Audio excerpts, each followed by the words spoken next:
नमस्कार, मैं हूं सैयद सुहेल। आज आपको भारत की बात बताता हूं और उम्मीद करता हूं आप सभी पूरी तरह से फिट होंगे और बहुत बहुत सेहतमंद होंगे। आइए आपको बताते हैं आज आपके लिए क्या है खास। सबसे पहले आज की पहली बड़ी खबर जिस पर हम बात करेंगे, ऑपरेशन सिंदूर पर आज सबसे बड़ा कबूलनामा हम आपके सामने ला रहे हैं। आपको बताऊंगा कि मसूद अजहर का राइट हैंड क्या कबूल कर रहा है। उस रात क्या हुआ था जब भारत की मिसाइलें गिरी थी मसूद के अड्डे पर, मसूद के परिवार के कौन कौन से लोग मौजूद थे और मिसाइल गिरने के बाद उनका हश्र क्या हुआ, मसूद के राइट हैंड की जुबानी हम आपको सुनवाएंगे। अगली बड़ी खबर जिस पर हम बात करेंगे, इजराइल वर्सेस मुस्लिम वर्ल्ड। इजराइल के खिलाफ यानी नेतन्याहू के खिलाफ दुनिया के 57 मुस्लिम देश आखिर क्यों एकजुट हो रहे हैं? क्या नेतन्याहू बाकी मुस्लिम देशों पर अटैक करने वाले? क्या मुस्लिम देश नेतन्याहू को टारगेट करने वाले हैं? नेतन्याहू आज क्यों कोर्ट गए थे और आखिर क्या खिचड़ी पक रही है कतर में? क्यों 57 मुस्लिम देश एकजुट हुए हैं? अगली बड़ी खबर आपको बताऊंगा, लौटता मॉनसून डरा रहा है। कहां बादल फाड़ तबाही हुई, गाड़ियां बह गई, घर बह गए। साथ ही आपको बताऊंगा आपके राज्य में क्या अलर्ट है, कल कहां कहां अलर्ट है, किस राज्य में क्या स्थिति हो सकती है। इसके बाद बात करेंगे, पशु तस्करों ने मार डाला। योगी आदित्यनाथ के गृह जिले गोरखपुर में पशु तस्करों ने नीट के एक छात्र को मार डाला और उसके बाद सड़कों पर बवाल हुआ। योगी आदित्यनाथ ये सारी तस्वीर देख रहे थे, योगी ने क्या ऑर्डर दिया है ये आपको दिखाएंगे। इसके बाद अगली बड़ी खबर होगी, सितारों पर ईडी ने नकेल कस दी है। बड़े बड़े सितारे युवराज सिंह, उर्वशी रौतेला, शिखर धवन, आखिर ये सितारे क्यों ईडी के रडार पर आ गए हैं? हजारों करोड़ का कौन सा खेल है जिसके जवाब देने हैं? अगली बड़ी खबर और आखिर में बात करेंगे बिहार में क्या है गेम प्लान। आपको बताएंगे कि तेजस्वी आखिर राहुल के साथ यात्रा के बाद अब अपनी यात्रा पर क्यों निकल गए? चिराग पासवान क्यों बार बार खुद को सीएम उम्मीदवार बनाने की बात कर रहे हैं? और इस बीच आखिर प्रधानमंत्री नरेंद्र मोदी के कान में पप्पू यादव ने क्या कहा जो पीएम मोदी ठहाका लगाकर हंसने लगे?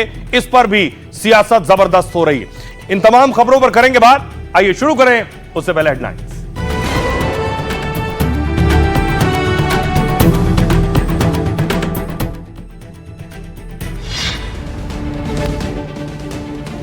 अमेरिकी राष्ट्रपति ट्रंप से मिल सकते हैं पाकिस्तानी पीएम शहबाज शरीफ। 25 सितंबर को फील्ड मार्शल मुनीर के साथ करेंगे मुलाकात। भारत अमेरिका के बीच जल्द हो सकती है ट्रेड डील। दिल्ली में दोनों देशों के डेलीगेशन में हुई बातचीत, अमेरिका ने सकारात्मक बातचीत बताया। दोहा पर इजराइल अटैक के बाद एकजुट हुए 57 मुस्लिम देश। कतर ने पाकिस्तान को गीदड़ भपकी दी है, परमाणु अटैक की गीदड़ भपकी दी पाकिस्तान ने कतर से। पाक के विदेश मंत्री इशाक डार ने कहा, हम जवाब देने को तैयार। ऑपरेशन सिंदूर को लेकर जैश के आतंकी मसूद इलियास का कबूलनामा। कहा 7 मई को मसूद अजहर के परिवार के टुकड़े टुकड़े हो गए थे। ड्रग्स के खिलाफ इंटरपोल ने 18 देशों में चलाया सबसे बड़ा ऑपरेशन। 2 हफ्तों में 45,000 करोड़ से ज्यादा की ड्रग्स बरामद। अमित शाह ने कहा भारत को नशा मुक्त बनाकर रहेंगे। गोरखपुर में छात्र की मौत पर भारी बवाल और आगजनी। सीएम योगी ने दोषियों के खिलाफ सख्त एक्शन के लेने के निर्देश दिए। बिहार में चुनाव से पहले एक्शन में नीतीश तेजस्वी। नीतीश ने एजुकेशन लोन को 4 लाख तक ब्याज मुक्त किया। तेजस्वी यादव ने जहानाबाद से शुरू की बिहार अधिकार यात्रा। दिल्ली यूनिवर्सिटी के छात्र संघ चुनाव से पहले भारी हंगामा। एनएसयूआई और एबीवीपी के छात्र आपस में भिड़ गए। पुलिस ने प्रदर्शनकारियों को खदेड़ा। बेटिंग ऐप केस में सेलिब्रिटीज को ईडी का सम्मान। पूछताछ के लिए नहीं पहुंची उर्वशी रौतेला। युवराज सिंह, सोनू सूद, रॉबिन उथप्पा से भी होंगे सवाल जवाब। असम की सिविल सेवा अधिकारी नुपुर बोरा के घर छापेमारी। विजिलेंस रेड में घर से 90 लाख रुपए कैश बरामद। 1 करोड़ से ज्यादा के गहने जब्त। बाढ़ बारिश से देश के कई हिस्सों में हाहाकार। मंडी और देहरादून में बादल फटने से तबाही। उत्तर भारत में भारी बारिश को लेकर अलर्ट। जीएसटी सुधारों के बाद लोगों को राहत। मदर डेयरी का टेट्रा पैकेट दूध 2 रुपए सस्ता होगा। 22 सितंबर से पनीर समेत बाकी डेयरी प्रोडक्ट्स के भी दाम घटेंगे। आईसीसी ने पाकिस्तान क्रिकेट टीम की मांग को ठुकरा दिया है। एशिया कप के रेफरी एंडी पायक्रॉफ्ट को हटाने वाली मांग खारिज कर दी है। सुपर 4 में दोबारा भिड़ सकते हैं भारत और पाकिस्तान।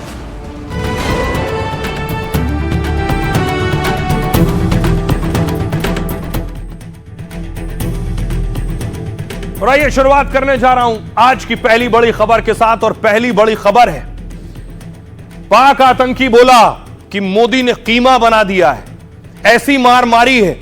आपको याद होगा पहलगाम में भारत के 26 बेगुनाह बेकसूरों के ताबूत आए थे। इसने पूरे देश को झकझोर कर रख दिया था। उसके बाद भारत ने जवाब दिया। तस्वीर में आपको दिखाऊं, बावलपुर की तस्वीर। भारत ने घुसकर मसूद अजहर के ठिकाने को खत्म कर दिया, तबाह कर दिया। लेकिन आज पहली बार किसी का कबूलनामा आया है कि भारत की मिसाइल जब रातों को गिरी तो मसूद अजहर का यह राइट हैंड बता रहा है कि कैसे मसूद का परिवार उस रात मौजूद था और एक एक कर मिसाइल गिरी और परिवार खत्म। अब सोचिए जरा, ऐसी मार मारी कि आतंकी भी रो रहे हैं, चीख रहे हैं हर मंच से। देखिए कौन है ये, क्या कह रहा है। दहशतगर्दों ने पहली बार ऑपरेशन सिंदूर में तबाही की बात कबूली है। खुद आतंकी बोल रहे हैं। आतंकी संगठन जैश ने माना है कि भारत के हमले से बहुत नुकसान हुआ है। पाक में हथियारबंद आतंकियों की रैली में जैश कमांडर का दर्द सामने आया। मसूद इलियास ने भारत के हमले और आतंकियों को मिले जख्म की बात की है। ये देख रहे हैं आप, मसूद अजहर के ठीक बगल में उसका करीबी, उसका राइट हैंड खड़ा है। कहा 7 मई की रात मसूद अजहर के परिवार के लोग बावलपुर में सो रहे थे। भारत की स्ट्राइक से अजहर की फैमिली के टुकड़े टुकड़े हो गए, उनका कीमा बन गया। भारत के हमले में मसूद परिवार और दूसरे आतंकियों के चीथड़े उड़ गए। आतंक को गले लगाकर अब जिससे बचा रहे थे, भारत ने उसे साफ कर दिया। भारत ने ऑपरेशन सिंदूर में 9 आतंकी अड्डों में बहावलपुर पर भी हमला किया, क्योंकि मसूद अजहर का अड्डा और जैश का मुख्यालय बहावलपुर है। पुलवामा और संसद समेत भारत पर 6 बड़े हमले का मास्टरमाइंड मसूद अजहर है। मसूद अजहर भारत का मोस्ट वांटेड और ग्लोबल आतंकी भी घोषित हो चुका है। भारत को यहां दर्जनों आतंकियों के छिपे होने और प्लान बनाने की जानकारी मिली थी, तो सेना ने सटीक हमला किया, जिसमें अजहर परिवार के 10 लोग और 4 सहयोगी ढेर हुए। उस दौरान 14 लोग। पहलगाम हमले के बाद से पाक को डर था कहीं भारत बहावलपुर पर अटैक ना कर दे, इसलिए दावा यह है कि मसूद अजहर को दूसरी जगह शिफ्ट कर दिया गया। कुछ जानकार यह भी मानते हैं कि मसूद अजहर के मारे जाने की बात भी छिपा सकता है पाकिस्तान, क्योंकि वो बार बार यह दावा करता है कि अजहर पाकिस्तान में है ही नहीं। जबकि कुछ एक्सपर्ट्स मानते हैं कि मसूद अजहर की मौत की बात छिप नहीं सकती है और मसूद के करीबी के कबूलनामे ने आतंकियों को अभी डर दिखा दिया है। आप सुन रहे हैं, मसूद अजहर के परिवार के लोग रेजा रेजा हो गए, यानी टुकड़े टुकड़े हो गए। यही बोल रहा है, यही है इलियास मसूद। अजहर का करीबी और जैश में नंबर 2 है। उधर मसूद अजहर आप देख रहे हैं, भारत से लेकर अमेरिका और यूरोप तक ये वांटेड आतंकी है। अमेरिकी एजेंसी CIA ने इसे 2010 में ग्लोबल आतंकी घोषित किया, लेकिन लादेन के साथ काम कर चुका इलियास कभी पकड़ में नहीं आया। दावा है पाक सेना इलियास को हमेशा खुफिया सुरक्षा देती है।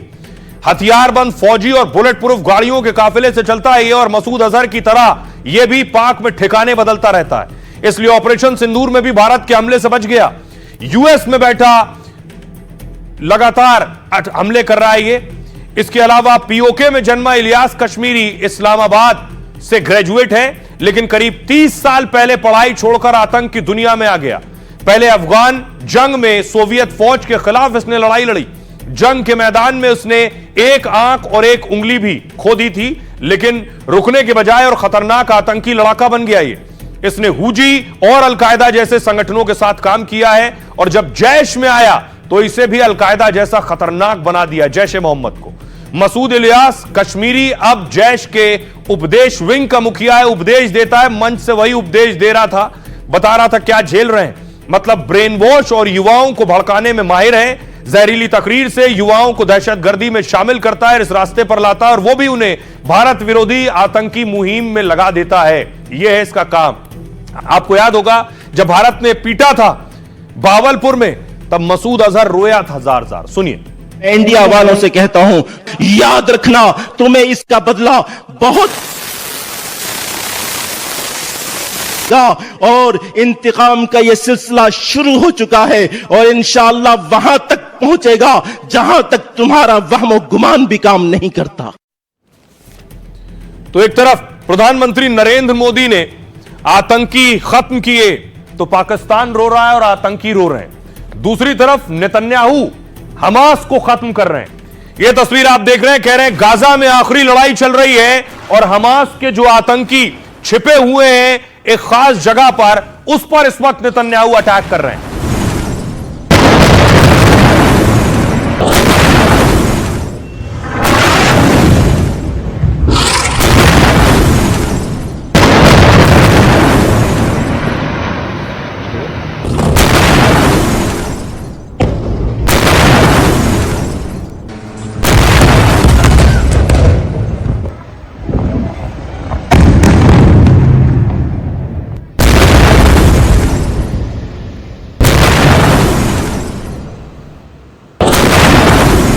गाजा पे हुए नए हमले नेतन्याहू की तरफ से, उनकी सेना की तरफ से, और बताया जा रहा है कुछ जगहों पर जहां हमास बचा है उसका भी खात्मा करना चाह रहे हैं नेतन्याहू।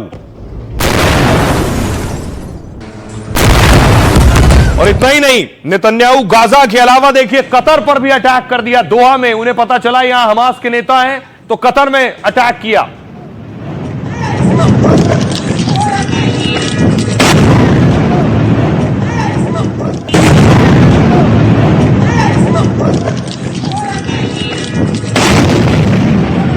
मुस्लिम देश कतर पर अटैक करने के बाद नेतन्याहू अब मुस्लिम देशों के निशाने पर आ गए।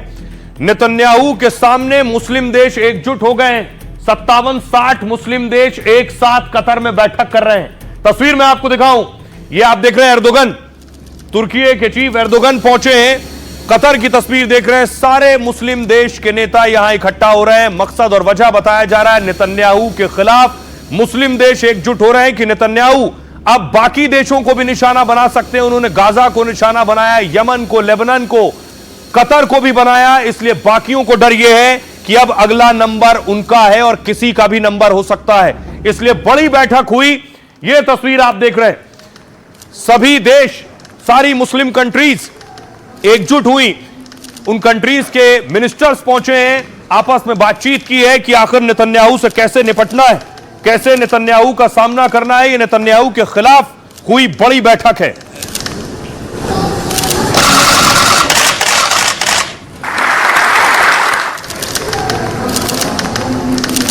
दूसरी तरफ देखिए, नेतन्याहू अपने घर में घिरे हैं।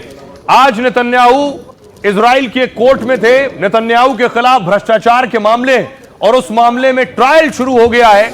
नेतन्याहू कोर्ट पहुंचे हैं करप्शन के चार्जेस में। उनके विरोधी कहते हैं नेतन्याहू पर भ्रष्टाचार के आरोप हैं, इसलिए मामला चल रहा है।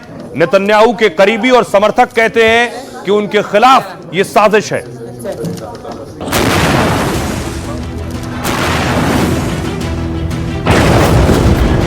इजराइल ने हमास के ठिकानों को उड़ाया तो मुस्लिम देशों में खलबली मच गई। इजराइल को घेरने के लिए मुस्लिम देशों ने इमरजेंसी बैठक बुलाई है। जिस कतर में इजराइल ने हमला किया था, उसी कतर में 60 मुस्लिम देशों के नेता जमा हुए और कह दिया कि मुस्लिम देशों का नेटो बनाएंगे और नेतन्याहू को कड़ा सबक सिखाएंगे। इधर मुस्लिम देश इजराइल को सबक सिखाने की बात कर रहे हैं और उधर नेतन्याहू हिजबुल्लाह से हमास तक फिर भारी हमले पर उतर आए हैं और भीषण बमबारी शुरू कर दी है।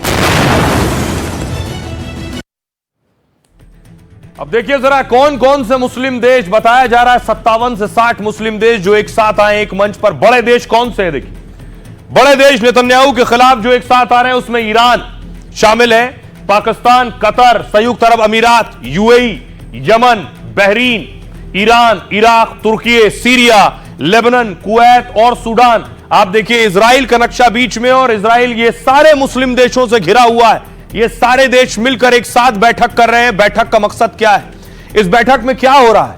ये मिलकर नेतन्याहू को ठिकाने लगाने की तैयारी कर रहे हैं कि आखिर इजराइल खामोश हो जाए। ये जो आप देख रहे हैं ताबूत, ये दरअसल कतर पर जो इजराइल ने अटैक किया, ये सोचकर कि वहां हमास के लीडर हैं, लेकिन हमास का लीडर वहां से निकल भागा। 6 लोगों की जान गई है, उनके शव हैं ये।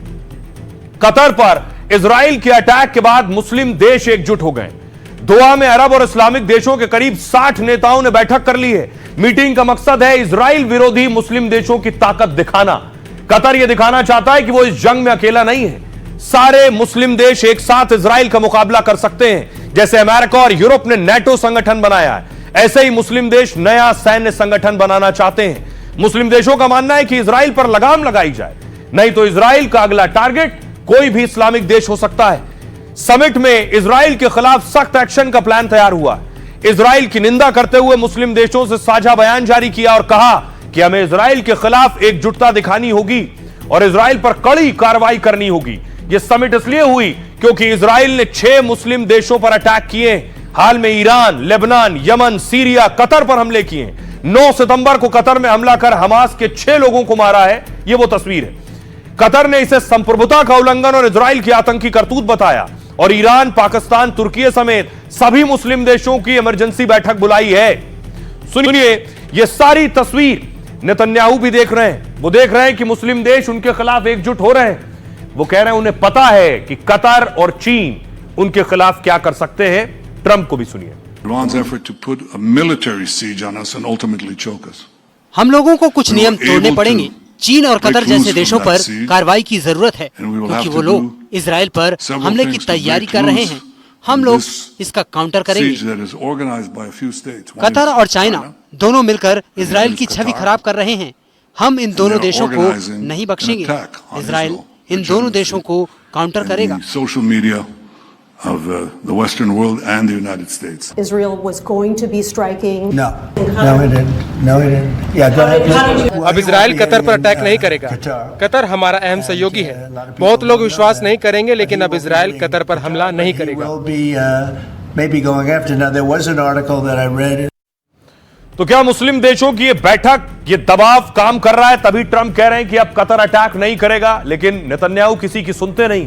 मुस्लिम देश क्या कर रहे हैं? हूती देख रहे हैं इजराइल पर। पिछले दिनों हूती ने अटैक किया है, हूती का ड्रोन जिसे इजराइल ने हवा में मार गिराया है।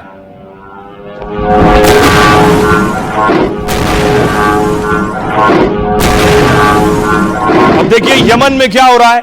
नेतन्याहू के खिलाफ यमन में प्रदर्शन हो रहा है। लोग असलहे और बंदूकें लेकर सड़कों पर निकले।